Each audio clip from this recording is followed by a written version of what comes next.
اللہ اللہ اللہ اللہ اللہ اللہ۔ بسم اللہ الرحمن الرحیم۔ مبتدا کے لیے اصول اور ضابطہ یہ تھا کہ مبتدا معرفہ اور خبر نکرہ ہوتی ہے، لیکن ہم نے یہ بھی پڑھا کہ اگر مبتدا میں کسی درجہ کے اعتبار سے تخصیص پیدا ہو جائے تو پھر اس کو نکرہ کو بھی مبتدا آپ بنا سکتے ہیں۔ ایک مثال ہم نے پیچھے پڑھ لی تھی۔ آج کے سبق میں ہم دو مزید مثالیں پڑھیں گے جس میں لفظ نکرہ ہے لیکن اس میں تخصیص پیدا ہوئی ہے، جس تخصیص کی وجہ سے اس کو مبتدا بنانا یہ درست ہے۔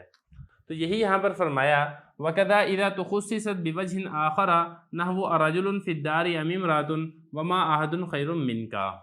ترجمہ آپ دیکھ لیں، اور اسی طرح اگر اس کی تخصیص کی جائے بِوَجْهٍ آخر کسی دوسرے طریقے سے، جیسے کہ أَرَجُلٌ فِي الدَّارِ أَمْ امْرَأَةٌ اور وَمَا أَحَدٌ خَيْرٌ مِّنْكَ۔ تو یہ اس کا ترجمہ ہو گیا۔ اب تشریح میں آپ عبارت کا تھوڑا سا لحاظ کریں تو خصِّصت تخصیص کی جائے، کس کی تخصیص کی جائے؟ نکرہ کی تخصیص کی جائے۔ بوجہ آخر پڑھنا، اس کو آخر نہیں پڑھنا۔ آخر ہو تو مطلب ہوگا آخری وجہ کے ساتھ، لیکن یہ آخر ہے، اس کا مطلب ہے کسی اور طریقے سے، کسی اور وجہ سے اگر نکرہ کی تخصیص کی جائے تو پھر اس کو مبتدا بنانا یہ درست ہوگا۔ دو مثالیں انہوں نے یہاں پر دی ہیں، اور بھی مزید مثالیں بھی ہیں۔ ہم آج کے سبق میں یہ دو مثالیں کور کریں گے، پھر انشاءاللہ اگلے سبق کے اندر ہم باقی مثالوں کو دیکھیں گے۔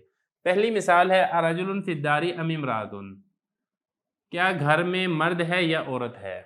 اب یہاں پر دیکھنا یہ ہے کہ یہاں پر تخصیص کس طریقے سے ہو رہی ہے۔ تو پہلے اب یہ سمجھے کہ رجل یہ نکرہ ہے، کیونکہ اس کا اطلاق ایک فرد غیر متعین پر ہوتا ہے، لیکن اس میں تخصیص ہو رہی ہے۔ وہ تخصیص ہو رہی ہے متکلم کے علم کے اعتبار سے، کہ متکلم کو اتنا تو معلوم ہے کہ گھر میں مرد ہے یا عورت ہے، اس کو اتنا یقینی طور پر معلوم ہے کہ ان دونوں میں سے ایک یقینی طور پر گھر کے اندر موجود ہے۔ یہ نہیں ہے کہ اس کو اس کے اندر شک ہو، شبہ ہو، ایسی بات نہیں ہے۔ تو علم متکلم کے اعتبار سے تخصیص پیدا ہو رہی ہے کہ اس کو ان دونوں میں سے ایک کا گھر میں ہونے کا یقینی طور پر معلوم ہے، لیکن کون موجود ہے صرف اس کی تعیین کرنا چاہ رہا ہے۔ ان دونوں میں سے جو ایک یقینی طور پر گھر میں موجود ہے وہ کون ہے، آپ اس کی تعیین کر دو۔ یہی وجہ ہے کہ اس کے جواب میں نام اور لا کے ذریعے سے جواب نہیں دیا جا سکتا، بلکہ جواب دیا جائے گا تعیین کے ذریعے سے۔ تو خلاصہ یہ نکلا، اس مثال کے اندر علم متکلم کے اعتبار سے تخصیص موجود ہے، کیونکہ دیکھیں اگر ہوتا نا صرف رجل تو اس کا مطلب ہونا تھا فرد غیر متعین، کوئی بھی مرد، کوئی بھی شخص، لیکن یہاں پر اس کے ذہن کے اندر موجود ہے کہ گھر کے اندر یا مرد ہے یا عورت ہے، یہاں پر ان دونوں میں سے ایک یقینی طور پر موجود ہے۔ تو خلاصہ یہ نکلا کہ علم متکلم کے علم کے اعتبار سے یہاں پر تخصیص ہو رہی ہے، جس کی وجہ سے رجل کا مبتدا بنانا یہ درست ہے۔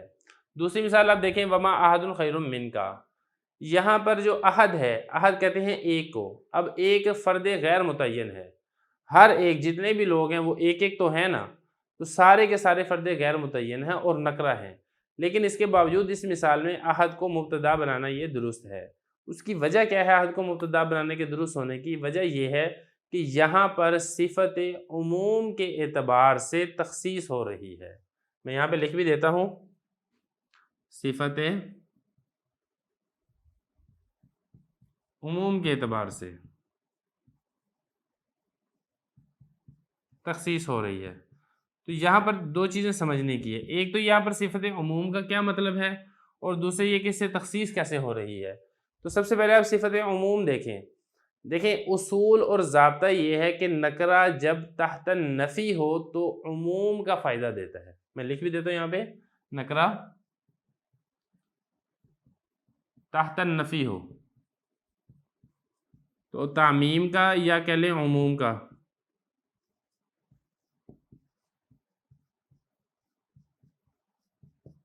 اب اس مثال کے اندر آپ دیکھیں نا، احد نکرہ ہے لیکن اس سے پہلے ما ہے، ما حرف نفی ہے، تو یہ حرف نفی کے تحت نیچے ہے، مطلب یہ کہ حرف نفی کے بعد آ رہا ہے، تو اس حرف نفی کے بعد آنے کی وجہ سے اس کے اندر عموم پیدا ہو گیا۔ کیسے عموم پیدا ہو گیا؟ سب سے پہلے ہم یہ تصور کر لیتے ہیں کہ یہاں پہ ماں نہیں ہے اور یہ لفظ ہے احد خیر من کا۔ اب یہاں پر جب کہا نا کہ ایک آدمی آپ سے بہتر ہے، اب وہ ایک آدمی زید بھی ہو سکتا ہے، بکر بھی ہو سکتا ہے، عمر بھی ہو سکتا ہے، خالد بھی ہو سکتا ہے، کوئی بھی ایک شخص ہو سکتا ہے، لیکن جب ہم نے یہ کہہ دیا نا ما احد خیر من کا، کوئی آدمی بھی تجھ سے بہتر نہیں ہے، تو ماں نے آ کر جتنے افراد تھے ان سب کے اوپر داخل ہو گیا ماں، کہ تم سے افضل کوئی بندہ بھی نہیں ہے۔ تو ماں نے آ کر اس کے اندر تعمیم پیدا کر دی، جو پہلے ایک فرد غیر متعین تھا اس کی فرد غیر متعین کو ختم کر کے اس کے اندر ایک عموم پیدا کر دیا کہ کوئی بندہ بھی پوری کائنات میں سے، پوری دنیا میں سے کوئی بندہ بھی تجھ سے بہتر نہیں ہے۔ تو خلاصہ یہ نکلا کہ ماں نے آ کر اس عہد کے اندر تعمیم پیدا کر دی، اس کے اندر دنیا کے تمام افراد کو داخل کر دیا۔ اب اگلی بات یہ کہ یہاں پر پھر ایک اعتراض ہو سکتا ہے کہ اگر عموم پیدا کر دیا تو پھر تخصیص کیسے ہوگی؟ عموم اور تخصیص تو ایک دوسرے کی ضد ہیں، تو اس کا جواب یہاں پر دے رہے ہیں کہ دیکھیں عموم کا فائدہ تو ہو گیا، لیکن یہاں پر جو تخصیص ہو رہی ہے نا، اسی عموم کی وجہ سے تخصیص ہو رہی ہے۔ اس عموم کی وجہ سے تخصیص کیسے ہو رہی ہے؟ وہ دیکھیں یہ ہے کہ دنیا کے تمام افراد کو اس کے اوپر میم الف ما داخل کر کے بمنزلہ ایک فرد شمار کر لیا گیا اور پھر اس ایک فرد کی نفی کر دی گئی۔ تو پہلے تعمیم کر کے تمام افراد کو اس کے اندر شامل کر لیا اور پھر اس کی جب نفی کر دی تو پھر اس کے اندر تخصیص پیدا ہوگی کہ تم ایک ہی افضل ہو، تم سے افضل کوئی شخص نہیں ہے۔ تو یہی انہوں نے فرمایا کہ صفت عموم کے اعتبار سے اس کے اندر تخصیص پیدا ہو رہی ہے کہ ہم نے ماں کے تحت اس کو داخل کیا، تمام افراد جب آگے پھر جب اس کی نفی کر دی تو اس نفی کی وجہ سے سارے کے سارے افراد بمنزلہ واحد میں ہو کر نکل گئے، جس کی وجہ سے اس کے اندر تخصیص پیدا ہو گئی ہے، اور تخصیص پیدا ہونے کی وجہ سے ما احد کا مبتدا بنانا یہ درست ہے۔